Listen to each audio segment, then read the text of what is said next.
Yo, what's up, everybody? It's your boy JP Pata back with another video, man. We got our movie review today, Dune Part 2, directed by the great Denis. This is a fan. Again, before I kind of go into this film, man, drop like, subscribe. This is my second time watching Dune Part 2. I saw it last night in IMAX. I watched this on opening day with my buddies. It was when I watched it opening day, man. I gave this a 10 out of 10. I said it was a masterpiece. I kind of like, I want to, just bring out my phone because I have a couple notes that I have taken down. But, yeah, when I first watched Dune 2, man, this to me was a fantastic film. I told my friend at the time we watched it last week, I said, look, bro, this movie is a masterpiece. It's a cinematography masterpiece just looking at this film. And I'm gonna whip out the review I gave. So the first time I watched Dune, I said, yo, this shit's a masterpiece. Words won't do justice on what I just saw. This shit is insane. I need to read the books now. Facts. Denis, you the man. Cast 10 out of 10. Visuals 10 out of 10. Soundtrack 10 out of 10. Acting, script, storytelling 10 out of 10. And that stands. This film, from start to finish, is a goddamn masterpiece. I don't care what you say. From start to finish, it's perfect. It's like, it's perfection, bro, it's like, man, it's just perfection, bro. There's nothing you can change from this film. And just like I said, words don't do justice, man. You need to go see this on the biggest screen you can. Seeing this in IMAX last night, though, it just made the viewing even better. Like, watching this film a second time on IMAX, it's even better than the first viewing. I just think this is such a beautiful world that obviously it's created by the great Frank Herbert from the 1960s from the books, and it's such a great world that Denis has done, man. And honestly, like, every shot in this film is beautiful to look at. There's no bad shot. Every shot has significance. Every shot has meaning. Like, that's what I love about movies of this magnitude. I think that's the correct word, right? That, like, every shot matters. Like, dialogue is very, very important. But also, the way that the shot is presented also matters. Like, literally, the first scene in this movie, the opening scene of this movie, you're on Arrakis at I think it's an eclipse sunset, and you just see orange. It's this beautiful orange, and you get to see, just an amazing fight scene with the Harkins and obviously the Fremen and everybody, and you get to learn. It literally picks up from Dune Part 1, and you're right, like, it's boom, you're right at the edge of your seat right away. It's like, you sit down, and you're just like, oh my god, we already in a fight, man. Like, damn, it's like, it's crazy, bro. You pop an edible, bro, psh, you're literally gonna be in Arrakis. I was on Arrakis, feeling everything in my body, man. That's how insane this was. But, like, yeah, like I said, opening shot of this movie, man, is insane. Just the colors, the cinematography, the music, and the action, and you just feel hooked. It's like, you're going fishing, you just feel hooked in this, man. You feel hooked right away. And I know a lot of people didn't, like, a lot of people were mixed on Dune Part 1. Dune Part 1, a lot of people said, at times it's a little bit slow paced. Honestly, man, I thought Dune Part 1 was a really good film. I like Dune Part 1. I did feel like at times it was slow paced, but honestly, I enjoyed the world of Dune in Part 1. But Part 2, to me, it takes everything that's great about Dune Part 1 and it multiplies it by 100. Like, that's how good this film is. It's everything you want from a sequel.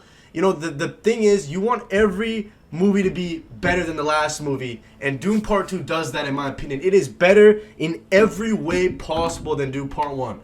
And it's definitely, I see why people compare this, to the Empire Strikes Back, the Lord of the Rings, the Dark Knight of sequels and stuff, because it deserves to be on that category, bro. It is that film. It's not overhyped. It's a part of that. It's on that tier, man. It really is, man. And I'm not even talking, like, I'm still just talking about, like, my reactions right now. I want to get a little bit more in depth in just a little bit, but just what Denis has done, man. He, in my opinion, is on the same tier of the Christopher Nolans, the Steven Spielbergs, you can put James Cameron in there. Like, he's on that tier of filmmakers, in my opinion. You got Dune Part 2 and Part 1. You got Arrival. You got Prisoners. You've got, Blade Runner. He is a great filmmaker. And what him and Greg Fraser did, man, it is so beautiful. The entire time I'm just watching this film, it just gets better and better. Every action piece is better than the previous. Every shot is just beautiful in the film. It's like, you don't want to miss anything in this film. Like, I remember when I watched it last week, bro, I had to take a piss. Like 35 minutes into the movie, I held that bitch in the entire time. I held that shit in. That's the type of movie this is. It's like you can't pee, bro. Because, bro, every shot has meaning, man. It's like every shot is beautiful. And honestly, man, Hans Zimmer, along with Hans Zimmer's score, it's just a recipe for success. And, bro, like, I love Dune. Like, I love this world, man. I'm so interested. Like, I be on Reddits looking at everything. I'm thinking about buying the books. I'm just so invested into this world now, and I cannot wait for the next Dune movie, Dune Messiah. I want to kind of now talk about, my favorite parts about the film. Like I said, beginning of this film, you get hooked on right away into this movie, and then I love them being on Arrakis and just, Paul and Chani, their love story. It's so beautiful to me. And I'm going to talk about Chani in a little bit right now, but I want to kind of talk about Paul and Chani and just like the scenes of Paul learning to be a Fremen, right? I love the Stilgar is a 10 out of 10 character, by the way. I love him. But I just love how there's that conflict of Chani and Paul where like they love each other, but at the same time, Chani, she doesn't like how Paul is referred as the Messiah, as the one that's going to free the Fremen, because in her eyes, the one that's going to free the Fremen should be a Fremen. It shouldn't be a guy from the outer world, right? It should be a Fremen. She doesn't believe in the prophecy. She thinks that, the prophecy's fake. That's how, they use to control you. And I love the concept of manipulation, the concept of religion, and how you use manipulation to control people, to control a big variety of people, and using manipulation, using fear. And we'll talk about that a little bit later, but I just kind of want to bring that up. That's what I love about Chani and Paul, like the divide that they have. Even though when they're in love, there's that divide. As the movie progresses, you see Chani, her facial expressions throughout the progression of this film, and how she is worried that Paul is going to betray her and seek this power and seek this Messiah figure that Paul promised that he wouldn't. Paul promises Chani, hey, my wife, my love of my life, I'm not going to do this. I love you and only you. I'm here to fight with you. I'm not here to gain any power. But she knows that she feels like he is going to get that power. And I love that throughout the film because there's so many shots of this film. Like, for example, you know what? I'm getting a little bit too ahead of myself. I'll talk that a little bit. But, again, I want to talk about that. The Fremen, I love the parts on how they have this kind of, even within their culture, there's kind of that back and forth, like, oh, you don't realize he's from the South. You don't hear from his accent. It kind of shows you how even in, like, a certain group of people and culture, there's still kind of that, I don't know. I like that because it kind of makes sense. Like, in every culture, bro, like, there's, like, different accents and different, variations in that culture, and it makes sense in here. But I loved Paul learning the ways of bringing a Fremen, him being on the desert, Chani coming in saying, oh, you sandwalk like a drunk lizard. It just shows you how these are two kids in love. In a world that is so big, in a world that's full of manipulation, full of, the great houses, spice and stuff like that, we just have two characters in love. And I love that, man. And there's this beautiful shot of them. I think, they have this kiss scene, and it just Hans Zimmer's music is playing, and there's this beautiful shot of them watching the desert and the sand. It's like, man, it makes you like feel so alone, man. It's like, damn, I wish I had, a girl I can take out to in a desert. It just makes you feel sad, but it's so beautiful at the same time. And I love that part about the film, man. It's like so beautiful, man. And that's why I keep referring back to the same point. Every shot in this film is beautiful. Like, you can have it as a wallpaper. But yeah, I love, Paul learning to be a Fremen, and then the sandworm scene blew me out of my seat, man. Paul calling a sandworm and him getting the biggest sandworm ever.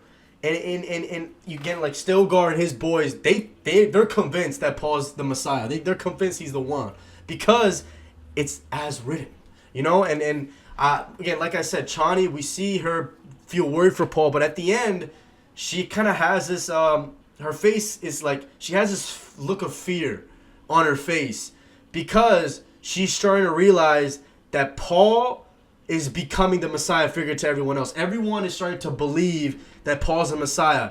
And she starts to realize that this is not good. This is not good. And she has a look of fear, but at the end of the day, she loves Paul so much that she'll continue to love Paul at this portion of the film. Again, that scene, 10 out of 10 scene, man. And then Lady Jessica is, in my opinion, one of my favorite characters in this movie. Rebecca Ferguson, she did a fantastic job in playing this character. I thought in part one, I'm gonna be honest, bro. Everyone in the book says Lady Jessica's a badass because again, she's the being just said she's part of like the witches and stuff like that. But I thought in part one she was emotional a lot, but in part two she is a badass. When she and she has a baby with her, it's like damn, bro, she's a witch. She's a witch, man, and she's like, yeah, we gotta basically insert fear in everyone and make them believe that Paul's the one. And again, it kind of proves to you on how manipulation is used, because the Ben just said what they did is they planted these prophecies thousands of years ago, and I love how she basically uses that. And honestly, man, like even look at her face, man. She looks scary. She's such a good part of this film, man, and she did such a fantastic job. Her drinking the water of life and her, seeing everything, and just her acting is incredible. And she really wants Paul to become the Messiah, to become, the arc that Paul doesn't want to do, because she realizes that, like Paul has to see. He has to drink the water of life to see everything. And I kind of want to also mention this about Lady Jessica. I think in the first movie, Leto talks to Lady Jessica, saying to Lady Jessica, like, will you protect Paul? She's like, yeah, with my life. And he's like, no, I'm not asking you as his mother. I'm asking you as the Bee's son. Basically saying that, will you protect my son with everything you have? And I think that's what she does in Dune Part 2. She willingly manipulates the Fremen because she made a promise to her husband that she'll do whatever she can to protect Paul. And she realizes that the only way that she can protect Paul is for Paul to be this Messiah, for Paul to accept the prophecy and to manipulate the Fremen. And that's what she does. She gets to work right away. She's like, yo, I'm gonna start with, let's start with the ones that fear us and the non-believers. And Lady Jessica is such an important part. She basically uses her witch tricks that she's learned all her life and applies them here. And I love that part. Like I said, I'm sorry if I'm all over the place. I'm not the best movie reviewer. I'm just giving you guys my emotional take because, man, this movie makes me feel emotional. I love this film, and I think that's how reviews should be, man. It shouldn't be like the basic, blah, blah, blah. It should be emotional, right? So this movie made me feel emotional, and I'm going to give you guys an emotional review, man. Like Austin Butler, man, he's just an amazing part of this film. And Fade is just a demon, man. The way we're introduced to him, we just realize this guy's crazy. And that gladiator, it's basically like a gladiator scene. That scene is a 10 out of 10. You see how I'm telling you guys, every freaking shot of this film gets better and better. Like, bro, that planet, you just digest everything. Watch it in IMAX, you just see the big screen in front of you. You're just like, God damn, man. God damn, Denise, man. Just take this, like, put me in this movie, bro. That's what it feels like. Fade, he realizes that one of the guys isn't drugged. He loves this violence. He's a demon. And again, they kind of make the bloodline showing you the plans within plans on the Beans side and how these witches are freaking evil, man. Evil witches, bro. But, again, I think the second half of this film just takes it to the roof. And this is where Paul realizes what he has to do. He realizes what he has to do. And again, I kind of want to also talk about a little bit more. This is a really, really long review. How can I forget him? Gurney, man. When Paul and Gurney reunite, I'm like, yes, man. And Gurney's characters, I love him. And then he kind of lets everyone know, yo, I got the House of Atomics. That's a big, big play because he got the House of Atomics. Now, one of my favorite parts of this film is when Paul realizes what he has to do. Gurney's been telling me the entire time, he's like, yo, what's so wrong of you being the Messiah? You have an army of 200. You can get an army of even more fighters. What are you doing? Why would you use this to your advantage? Even he's saying, yo, use this shit to your advantage. Get revenge for your father. Let's fight back. And this entire movie about Paul is he doesn't want to become what he needs to become.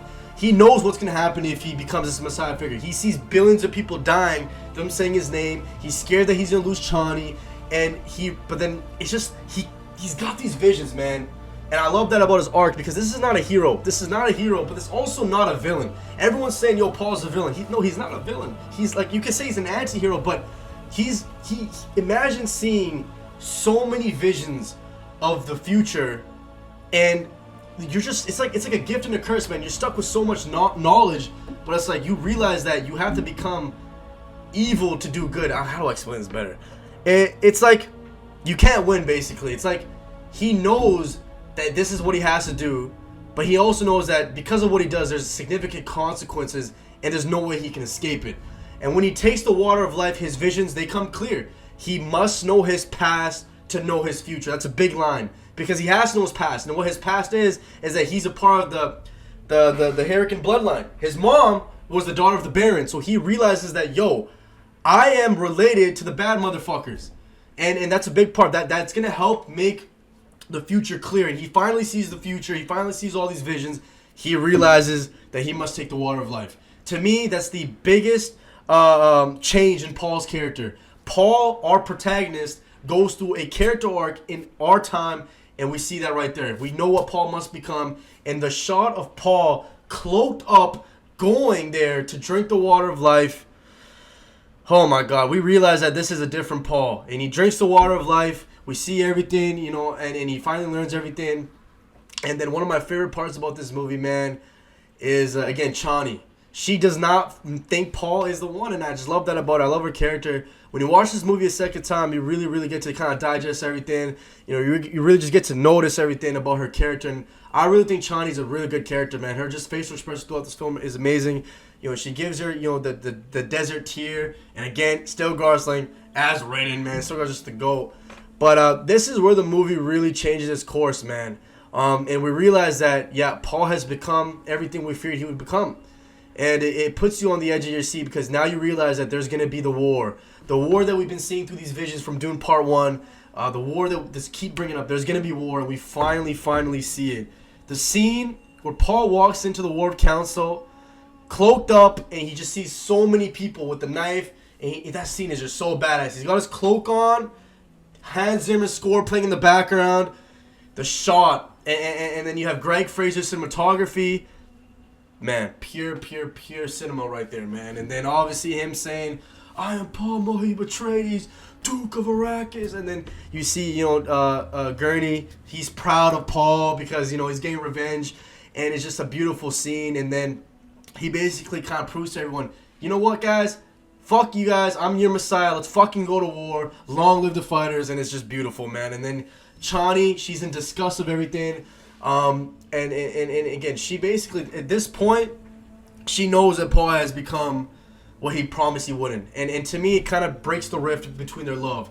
She's starting to realize that, yeah, he's become everything he swore he wouldn't be. Just like the Anakin Padme shit from Star Wars, she realizes that, you know what, I don't think I can be with Paul. And this is going to be very, very important to the end. And then, you know, I've been rambling for a long time, but I'm going to get there, guys. And then the fight scenes, the fucking final fight scene is magnificent. Every action piece in this film is magnificent. And then obviously, you know, we kind of get, you know, Paul and, you know, Fade's fight. That fight scene is incredible, man.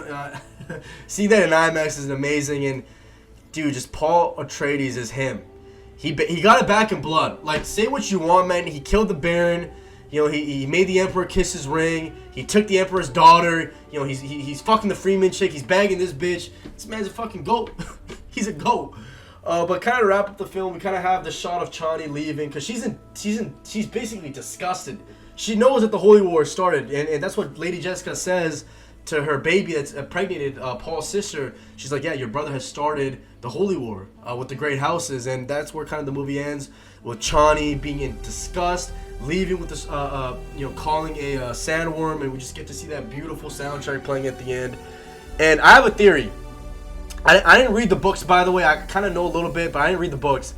I think Chani is going to kill Paul in Dune Messiah, because I just feel like she's the hero of this story. It ends with her, not Paul. The movie doesn't end with Paul. It ends with her, because she is the viewer. Like, basically, the audience is her. She knows what's going on. She's not naive. You know, she knows the truth about the prophecy. She knows that it's manipulation, just like how the audience knows. She knows what Paul's become, just like we know, and that's why the movie ends with her. But like I said, guys, this is a 10 out of 10 movie. I've been rambling for a minute, but honestly, man, I think what makes Dune so good is you can literally talk about this movie for another 10 hours. Like, I can be here for another 4 hours talking about Dune. And that just shows you how good this film is, where it's like a 20-minute video isn't enough to fully review this film. Like, there's so many character arcs that Paul goes on. Lady Jessica, Chani, Fioid, Even just it's just so much, man. And I really want to read the books, man. This is such a beautiful book, man. And like I said, looking at this here, follow the mythic journey of Paul Atreides as he unites with Chani and the Freeman while on a path of revenge against the conspirators who destroyed his family, facing a choice between the love of his life and the fate of the known universe. This is perfect. It's like, bro, it's facts. Think about it, bro. It's facts. Paul wants to be with Chani, the love of his life, but he knows that if he does that, his loved ones are gonna die. Humanity is cooked. The Freemen are gonna die. They're still gonna be oppressed. So he basically has to. It's like he's basically. It's like the fate of the hero. He knows what he has to do to become. How do I word this, man? It's just Basically, he has to give up what he wants the most. He has to give up the love of his life, just to save the universe. And again, he basically says that Chani's gonna come around. She's gonna believe in him in the future. But again, I'm so interested to see Dune Messiah. How Denis kind of makes Dune Messiah the book into a movie, because there's so much story to be told. And like I said, man, the lure of Dune is insane. I love this franchise, man. I'm gonna give Dune Part 2 a 10 out of 10. It is a masterpiece of a film. From top to bottom, from start to finish, the acting, every person that acted in this movie did a fantastic job. There's no bad acting in this film. The storytelling is amazing. The soundtrack is amazing. The cinematography is amazing. This movie is certified classic, baby. Thank you guys for enjoying. Peace out.